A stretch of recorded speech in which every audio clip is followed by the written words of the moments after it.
Come and find the perfect outfit for you and your family. We look forward to seeing you there. Hey, community, listen to New Hope Missionary Baptist Church every Sunday, 10:45 a.m. We invite you to get up and call a friend and tell them that New Hope is on live. This is the day that the Lord has made. Let us rejoice and be glad in it. And now, our pastor, the Reverend Dr. Robert L. Jeffrey Sr.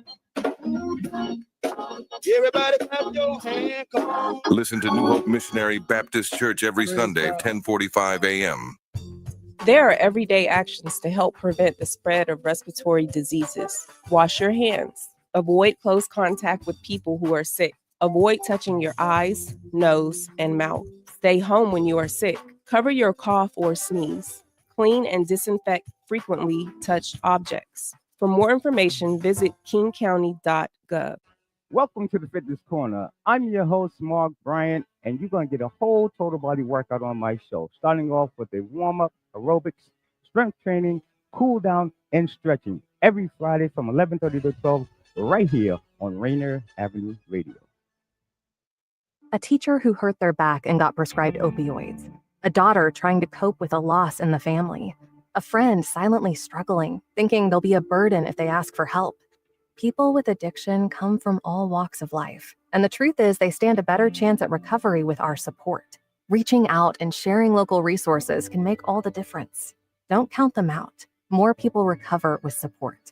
Find more ways to help at supportaddictionrecovery.com. That's supportaddictionrecovery.com. This is Paul Pearson, host of Star Time. And when I'm not driving my sweet AMC Pacer through the car wash, I'm listening to Rainier Avenue Radio.world. You missed a spot.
and the men's soccer team made it to the Sweet 16. Both they're marching on and beating teams that, really high ranked teams in there. So, let's just hope that this sports extravaganza keeps continuing on, from the Mariners to the Seahawks to the Huskies, all the sports that they're involved with, softball, soccer, basketball, because basketball started too. Yeah. Last time I looked, the men were 4-1. The women were also 4-1 and ranked. They were ranked 25th, I think. But it's still early, so it's hard to tell what will come out of the men's basketball because they haven't really played. And, it's going to make a big difference. They played Baylor, and that was a close game. Right. But, yeah, outside of that, they have a pretty easy non-conference schedule. I mean, of course, no game is easy, but it's pretty cupcake compared to others. Right. But, they're in the Big Ten now, so that's where their juggernaut is going to come from. That's my point. What did you watch the Husky game at all, the men's football game? I did not. Okay, I did, and I was conversating with Pep, but I was hoping you watched it. But if you didn't, I was going to see how you felt. For me, it was a game. They played pretty well, but I just don't see. He's young though. Wilson, the quarterback, Desmond. Yes, Damon Wilson. He doesn't have a touch, so he had a lot of open players deep, and with the main receiver being out, Aduzo. Yeah, and the other kid. Oh my God. Oh God, I can't think of his name right now. But they were missing some playmakers. I think he will be back, but he was overshooting them. He doesn't have a touch to drop the ball in there, and if his receivers don't make excellent catches, and a lot of the receivers that were in there were freshmen because their main receivers were hurt.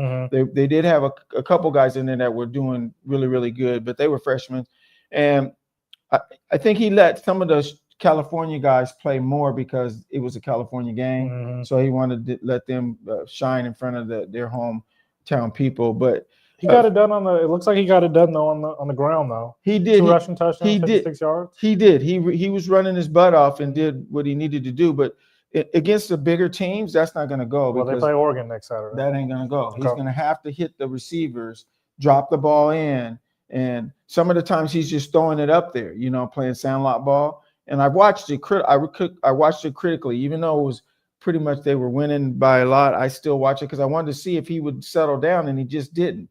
There was like 4 plays where the players were wide open deep, and they were trying their hardest to get to it, and he was overthrowing them. Instead of dropping it in, he was just launching it.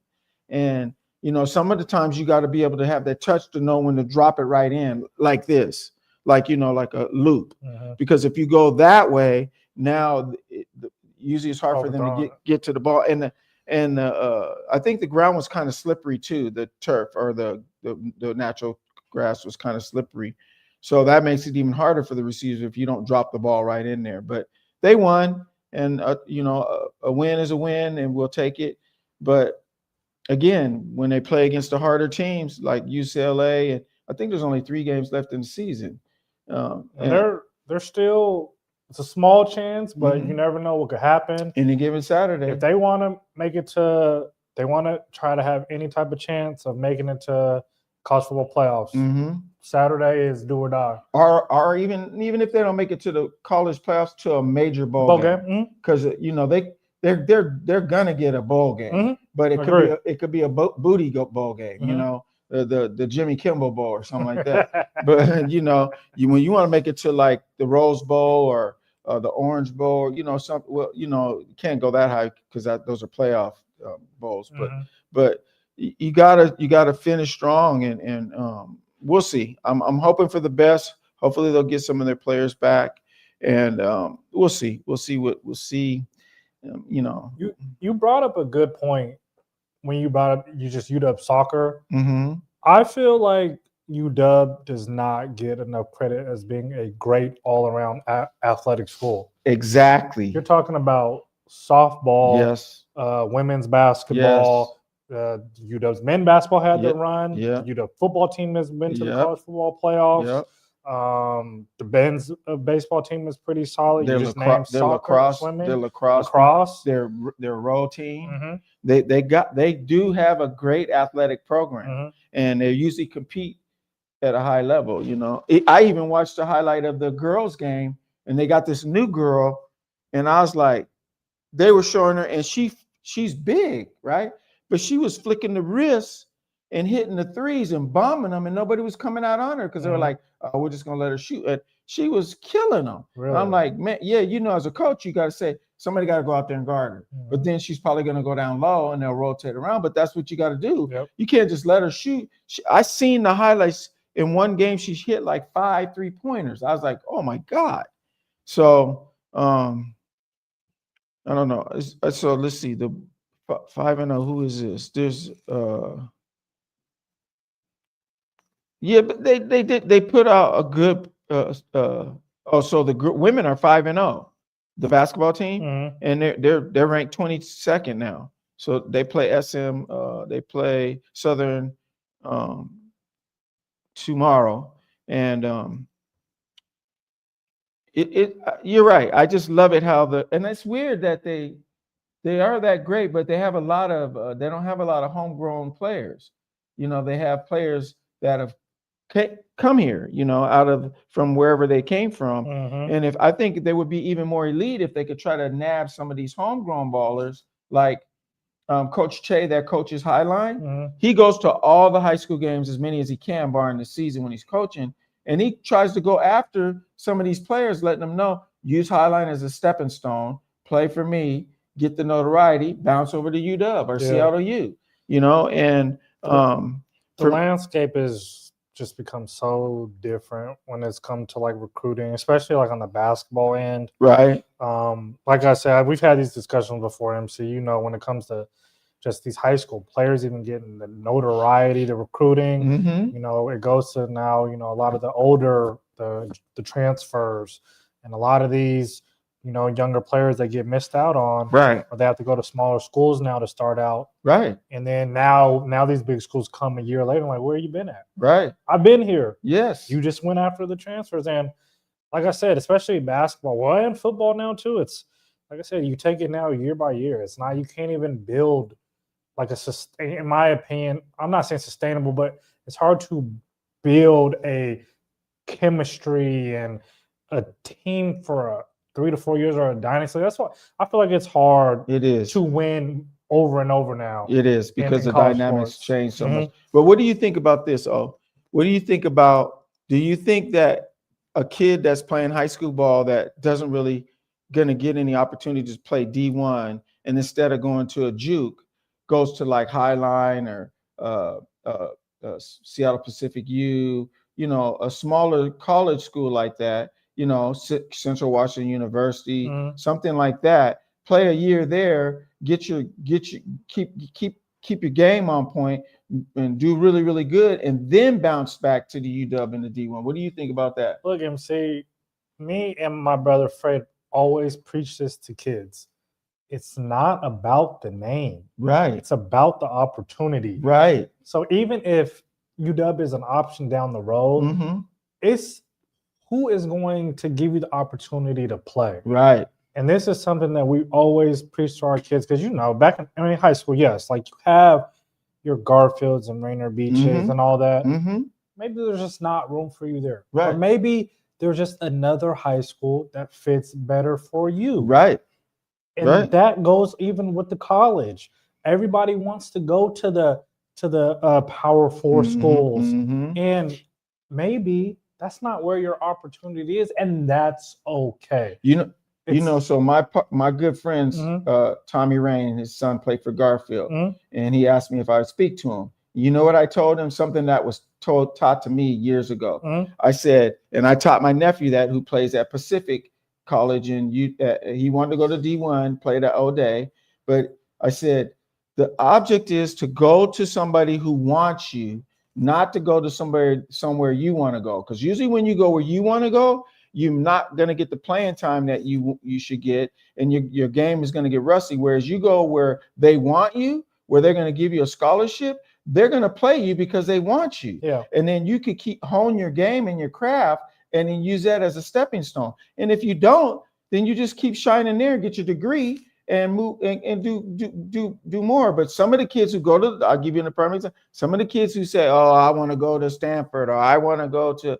UCLA," or you know, there's a bigger name school, and then you never hear about them again because they go there, they don't get the time, they complain, they bounce to another school, and the other school didn't really want them, so now they're playing the bouncing game, and they never really find a true school that really wants them. MC, I take the 4 years, have a decorated career at a small school, get a degree, over the guy who went to these Power 4 schools, played minimal minutes his first couple of years, right, and then had maybe a small role his third and fourth year. Next, you know, basketball's done. That's it. That's it. That's it. No glory. Not gonna be remembered. No glory. No nothing. No degree. While we both got degree or not, but like I said, right, we still both in the degrees, but I'll be remembered. But sometimes they don't even get the degree because they don't finish school, because they leave in their third year or their second year, and they're bouncing around, so they really don't get all their grades. I mean, you know, all the classes, and before you know it, their eligibility's up, and they don't have a degree. Yeah.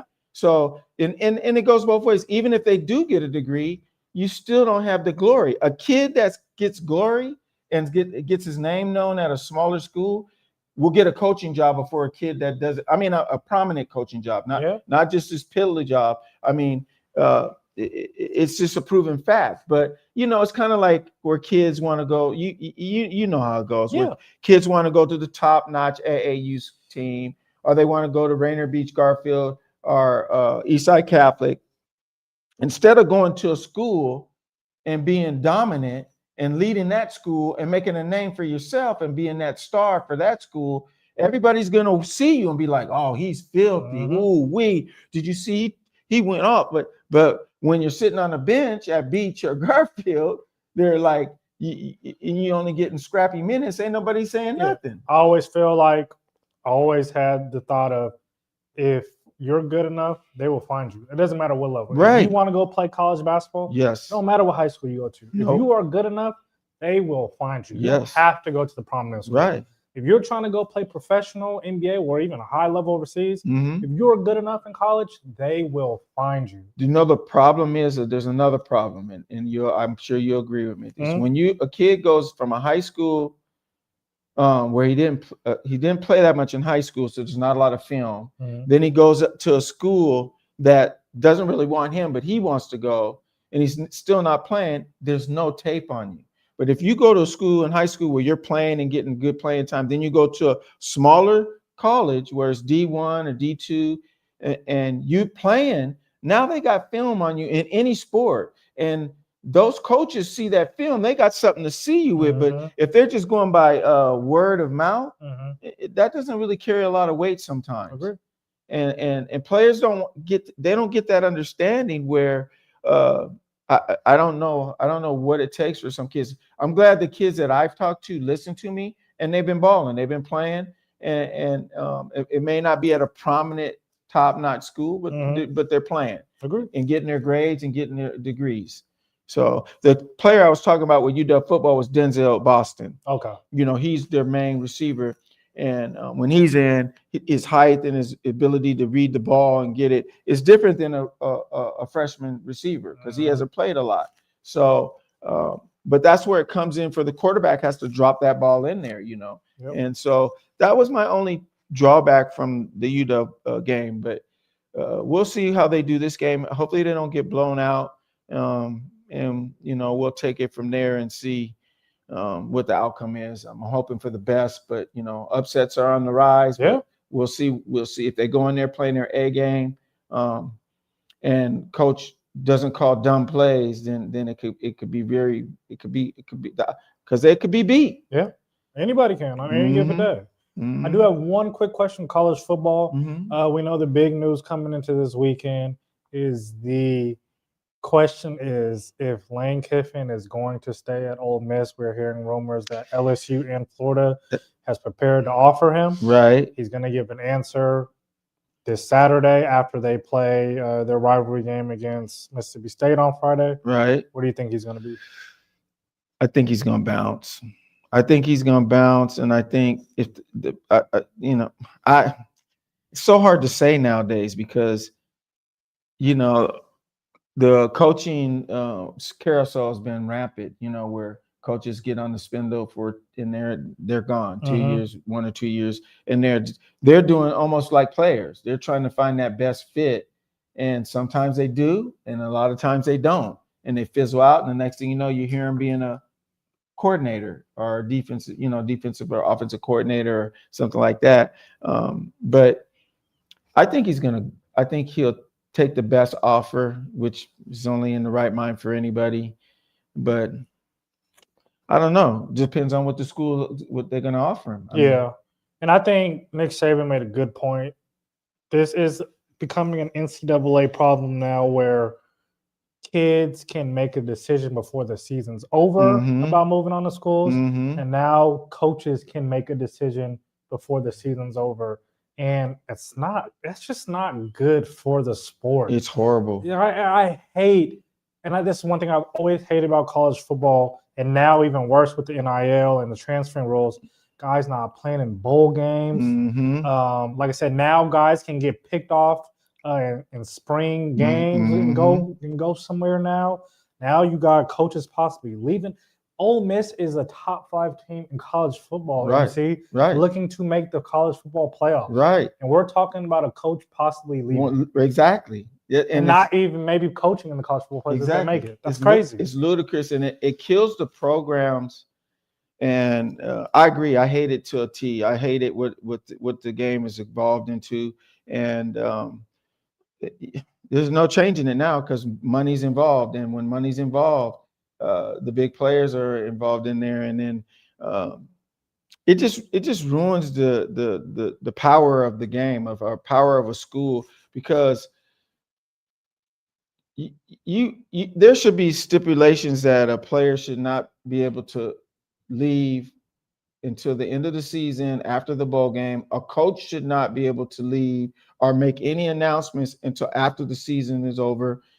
And right after the season is over, I mean, if they played a bowl game and it ends, then it should be right after that to give the players a chance to hit the portal. Because you know what happens when the coach is leaving, 75 to 80% of the players that were there for him hit the portal. And now that program is decimated. Is it illegal for colleges to be even reaching out to Lane Kiffin? Or is it, I guess not? I think, I'm not sure the rule. I think it is illegal to a certain extent. I think they can reach out to him, but I think there's certain parameters of what that can be talked about and what can't be talked about. And that ruins it though, because now his focus is not mainly on the game ahead or the bowl game ahead or the playoffs. It's focused on with his family, what should I do?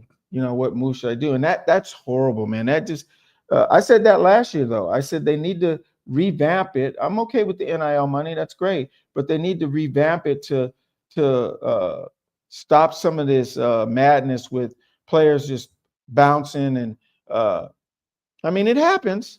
I mean, look at Bryce, Bryce James. You know, he wasn't getting playing time at Arizona. What is he? He already made the season, barely started, and he's like, I want out.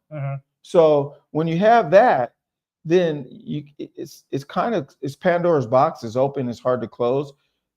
Until they make a stipulations where I think who said it? It wasn't Warren Moon, but somebody said it. I can't remember who it was, but it was somebody that was kind of made sense. And it was like, until they make stipulations where a kid has to play at least 2 years at the school before he bounces, if he accepts NIL money. Okay. And something of that nature. I'm interested to see, because we're so early in this NIL era. I'm interested to see down the future how it all shapes out. I tried to have patience with it because it is early. I just wish it just started differently. They just opened up the floodgates. Oh God! Instead of, like I said, you're saying policing it, governing it. Right. Like I said, it was just straight up get money, transfer whenever you want. Right. And now, like I said, it's taking a toll on the game as much as I don't care what anybody says. The NCAA can lie or the one way. I know they know that it's taking a toll on the game. To me, deep down inside, I think they want it to fail because they were fighting that's what I'm saying. They were fighting it for so many years because they were like saying, we're giving them a degree and we're letting them go to the school for free, you know, feeding them and housing them. They're getting a free degree, and then then when the NIL hit in, and when they opened it up, all teams, the teams who didn't take the NIL contracts, nobody wanted to play for them. Yep. So all the players gravitated to the NIL schools, and it hurt the other schools. But that's Pandora's box right there when it comes to the NIL and the NIL money, and they just gotta police it, tool it. Fix it, and I think it can work out good. I think so too. But because they deserve money, yeah, and the coaches deserve to get paid.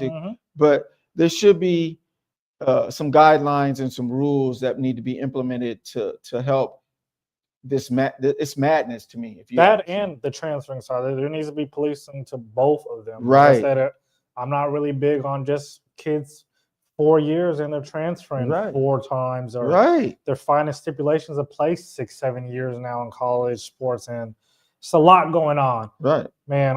We could talk about this for hours. Oh man, I know. I can too. We got some NBA, we got some NFL to get to, and I got a quick question for you, sir, that popped up when I was just getting my haircut today. I want to ask you. Okay. So we're gonna get into that, and a little bit more when we come back. Do not change that dial.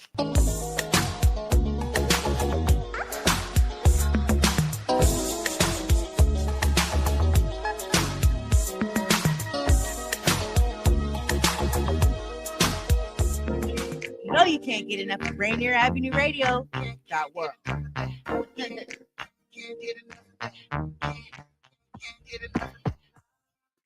Totally bored? Mindlessly scrolling? Put down your phone and pick up a free youth transit pass. Youth 18 and younger ride for free. Go all the places. Do all the things. Escape the scroll at freeyouthtransitpass.com. My name is BK, International Talent Scout. I'm bringing a brand new show to you called BK Presents. 30 minutes, nonstop, your favorite in gospel music studio session. Going deep into interviews with your favorite artists, producers, and their engineers. You and your concert previews and concert reviews. Get it all on bkpresents.com.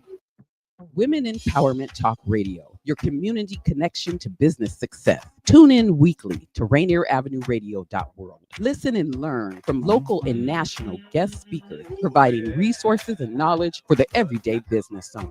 Women Empowerment Talk Radio, weekly on Rainier Avenue Radio.world. Are your kids eligible for or enrolled in Apple Health Medicaid insurance? Bring them to a free dental clinic in Skyway this fall. Public Health Seattle and King County is hosting free dental clinics for kids 12 and under at the Skyway Resource Center, one Saturday per month, now until December. Visit kingcounty.gov/ABCD for more information. Again, that's kingcounty.gov/ABCD for free dental clinics for kids. You're listening to Rainier Avenue Radio.world. Check us out on social media, Facebook and Instagram, Rainier Avenue Radio.world, and on Twitter at Rainier Ave Radio.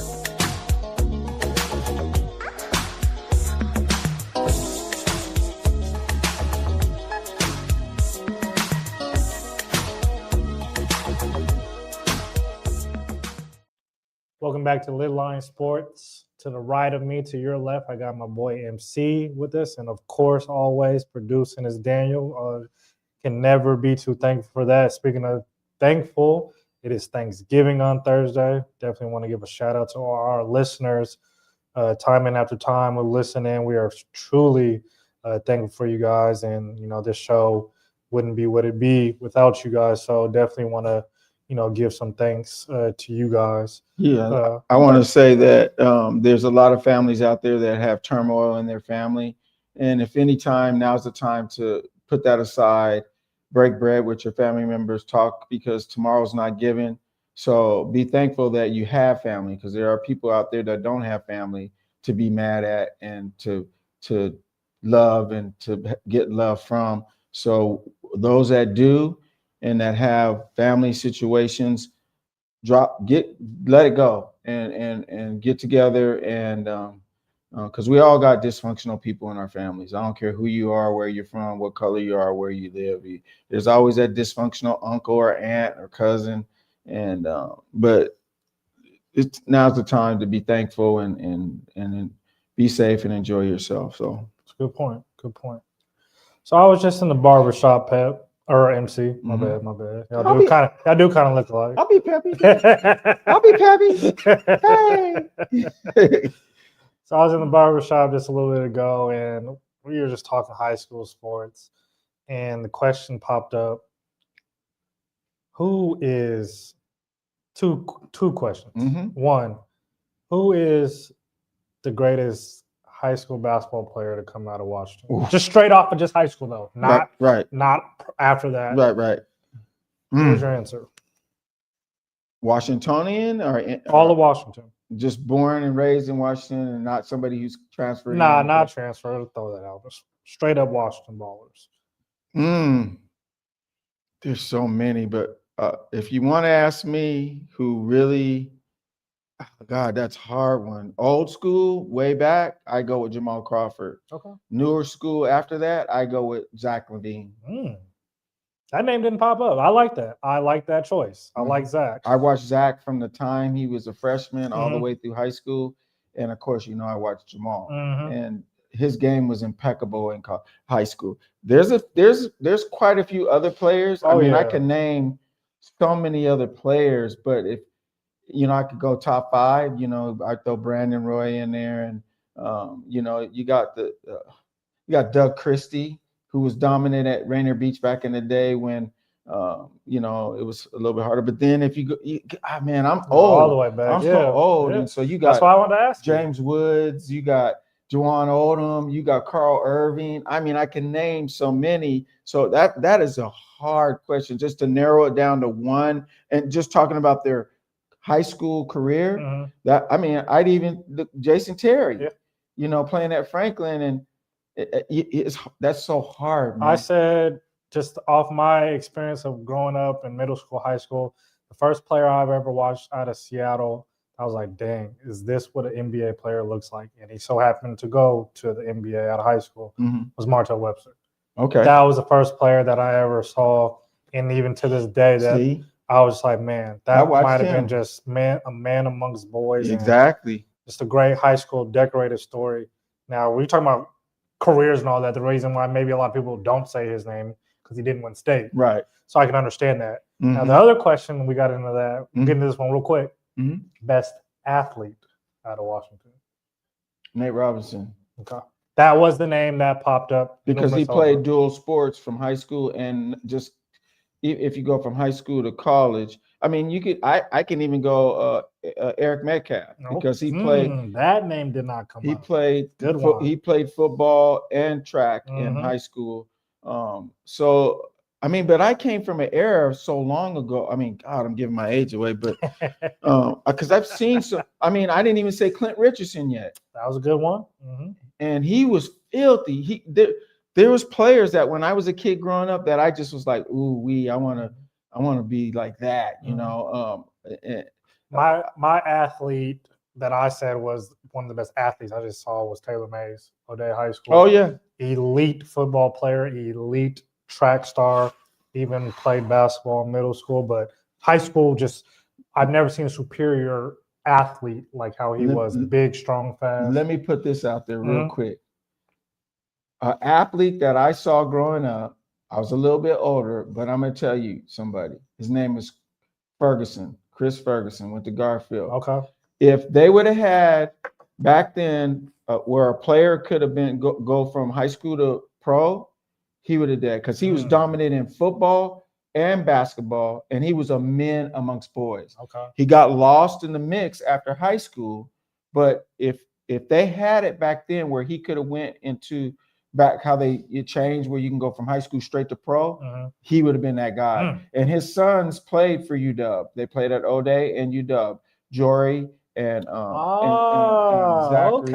Okay. Zachary I've heard Ferguson. some things about the Pops, and Jory and Zach were both the athletes themselves. His dad, Chris Ferguson, was the truth. Okay. I'm telling you, I've heard he would that. knock cats out, man, and they feared him. Okay. But not like beat him up, but probably that too. yeah, probably that too. But athleticism wise, he could fear in people's hearts. So okay, that was good. I like the answers that you gave, and I like different answers. So I love barbershop talk. Oh, me too. Quick NBA before we get into the NFL. The Detroit Pistons are at the top of the Eastern Conference at 15-2. I always say I love the franchise of the Detroit Pistons, just the history behind that. I'm glad to see that they are back at where they were last year. They're taking the next step up. Right. I do think that they are the true contenders in the Eastern Conference. So it's good to see that. Toronto Raptors, number 2. One of the best defenses in the NBA, in the Eastern Conference. The Brandon Ingram, Scotty Barnes, that young nucleus, RJ Barrett. That's good to see the step that they're taking in the right direction. In the Western Conference, it's the OKC Thunder and everybody else. 17-1. I think they're a game ahead of where the Golden State Warriors was at this point when they broke the 72-10 record. I said I won't be surprised if they do, but I do think that they are aiming for 74 wins, and they're doing it with ease. I said it last week. Shai Gilgeous-Alexander has barely played in the fourth quarter because they've had such high leads in these games, and they're doing this without their second best player in Jalen Williams. I know they're the fake Sonics. I get the pain that Seattle feels watching them play, but I enjoy that franchise and enjoy that they did it all the right way. They didn't go after the big names. They developed their young players. The chemistry is there. They got a good young coach, and they're going to sustain for the next 6-7 years. And I think they're going to win multiple championships. Man, they're playing like lights out and not at 100% strength. That's crazy. That's what's crazy. But Toronto's not right there behind Detroit, and Denver's right there behind OKC. And the Lakers, go ahead. And I was going to say the Lakers are right behind Detroit, and Miami's right behind Toronto. So they got teams lurking there that can give them a battle. But the way it's looking right now, I don't know if anybody can stop OKC. For 7 games as of today, I don't see, and I love Nikola Jokic and the Denver team. There's not one team that I can see hanging with OKC for 7 games. Now, y'all do see I got my Suns jersey on. Look, I thought that the Suns were going to be a shell of themselves this season, but they have brought energy and tenacity, and right now they're sitting at 6th place. Not a lot to gloat, but for me, it just feels really good to see my team, Pep, just playing with some heart. MC. My fault. Now you can get on me. I didn't realize that Detroit's got a 13-game win streak. Yep. And then Toronto's on an 8-game win streak. And that ain't Miami's on a 5-game win streak. So those top 3 are balling. But if you look at OKC, they got a 9-game. Denver's only got a 1-game, but they're still, second place. And where's your Phoenix at? Where's Phoenix? They got a 3-game. They got a 3-game win streak, and they're doing something. 11-6. That ain't bad. Who's disappointed you so far? Ooh, man. I think Golden State, That's Boston. I don't know why Boston always, they usually figure it out. Yeah, they usually do, but sometimes that wears thin and gets old.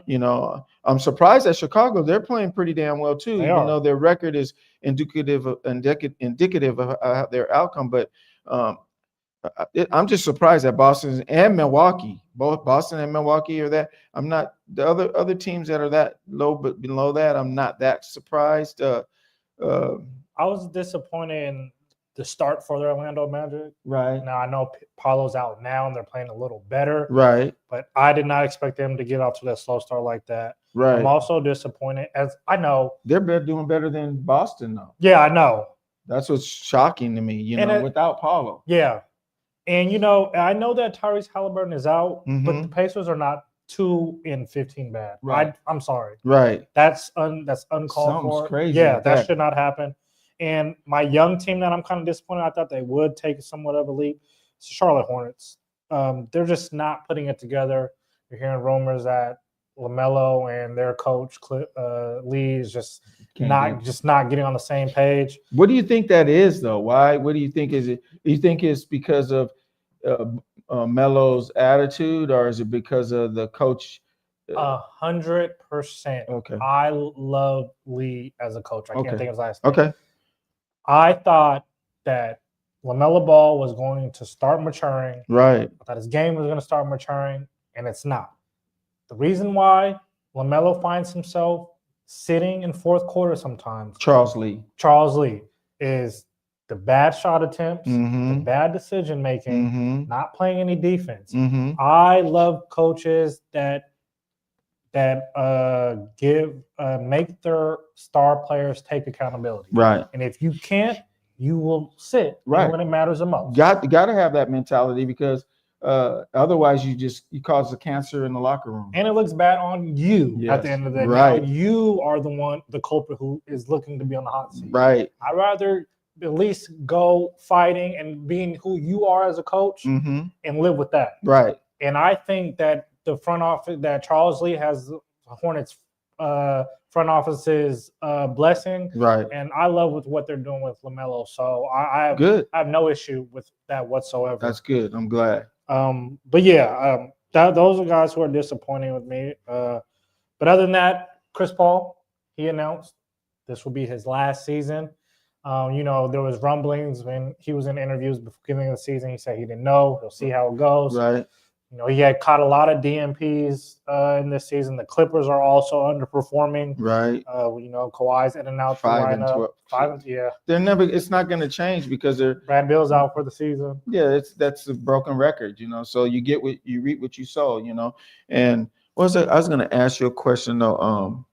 You got players like that, like Melo. You got Zion. You got Ja. You got players that. They got so much talent, but they let their ego and whatever mentality get them to where they're at now. Yeah. And to me, that's nothing. To me, if I was a owner, I'd be down my coach's back saying, find a way to get rid of him. Yeah. I'm tired. We see what we can get for him. If we can get some nice picks and do it. And they have other young players that they can build. Right. Especially, the Hornets. Con Kneppel from Duke is playing really well. They got Brandon Miller still, so they got some young guys that they can build around. Same with the Pelicans and Zion. You're right. I can't even get it out because I'm so frustrated. But agree or disagree with me that I'm so tired of hearing about Ja in the news when it's non-basketball related. You want to argue with Clay? How many rings does Clay got? Huh? 1, 2, 3, 4. 4? How many rings does Ja got? Just first round exits. So quit. Don't talk to me. Don't about my girl or whatever else. If you went until you get a ring or an MVP, then don't come talking to me. That tells me that little hoopla for everybody who's wondering what MC's talking about. Dallas played Memphis over the weekend. There was a little spat between Klay Thompson after backing up his rookie who got into it. And then Ja comes in at the end of the game, calls him a bum, says he's a bum now. And, Klay took that offense as he should. But it's like Klay, as much as, yes, Klay's last few years have not been the best, right? He's decorated. He's standing. He's a Hall of Famer. Hall of Famer. You can't tell him nothing. HOF for sure. And barring his injury, he would still be dominant. Yep. But those when you tear your Achilles like that, that's and torn ACL. Yeah, that I was going to say. That's hard to recover at an older age. Mm-hmm. When you're young, you might get some recovery, but so I just hate it though. He's in the news too much, non-basketball related. Yeah. And it's like, okay, so is that your MO? Is you want to be the Hollywood? The basketball husbands syndicate or something? Come on, man. Play ball. Just focus on basketball. We've seen this story. I already seen where it's going. I don't see it changing. This is a guy whose career will be when he's 30, 31, 32, he'll be down to a role player. Right. And then out the league by 33, 34. This is a guy who could have possibly been a Hall of Famer. He could have been the face of the NBA if he would have played his cards right and did it right. Now he's not even in the locker room of the NBA. He doesn't want it, and I don't That's think he stupid. even wants to win. That's so stupid, man. But anyway. What was going on in the NFL this past Sunday? Oh What'd my you God. I saw 4 or 5 games that went into overtime. Yep. That blew my mind. I was like, oh my God. I was like, I think it almost had me thinking the NFL is super rigged. That's what I'm starting to think. Because let me ask you a question. The Colts were playing.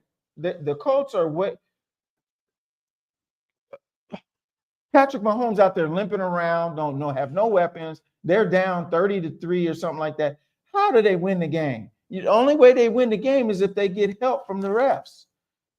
There were several games like that. They just are like, what is going on here? I mean, there was another game I got. One of my buddies asked me. That was weird for me was the Giants and the Lions. Bam! Remember last week when Pep asked who's disappointing to me? Didn't I say the Lions? Yeah. And I don't know how are you letting Jameis Winston and the core look like MVPs and all-stars At home. Right. At home. Yeah, are they Eagles? Yeah. How are you gonna let the Cowboys beat you at your home? Come on, man. There's a lot of funky stuff going on, man. So who's gonna win between the Cowboys and Kansas City? They both Dallas Cowboys are America's team. Kansas City is undercover America's team. Somebody got to lose. Are they gonna make it a tie? Come on, man. I start to do this thing now where because a lot of, and I know somebody mentioned it in our comments where this whole sports betting thing is just rampant. And now I do this thing now is where I look wherever a lot of the money, whoever's betting the most on that team. Yep. I say, okay, especially in NFL, right. This is going to be a funky game. Yep. This is going to be a funky game. Yep. And that's how it was for the Lions. A lot of money was put on the Lions. A lot of money was put on on the Jaguars. And a lot of money was put on the Raiders. A lot of money was put on the Colts and Chiefs game. Yeah. A lot of money was put on the Seahawks, even though they did their job, but I think they were supposed to win big. We're going to get into that in a minute. This was a really funky Sunday, to say the least, Pepe. And as of today, I don't know who the hell is going to win Super Bowl. I don't have a clue. I told Pepe this when we were talking, that it just shows after last week's games, there's no true juggernaut. It's all just a melting pot right now. And it's crazy.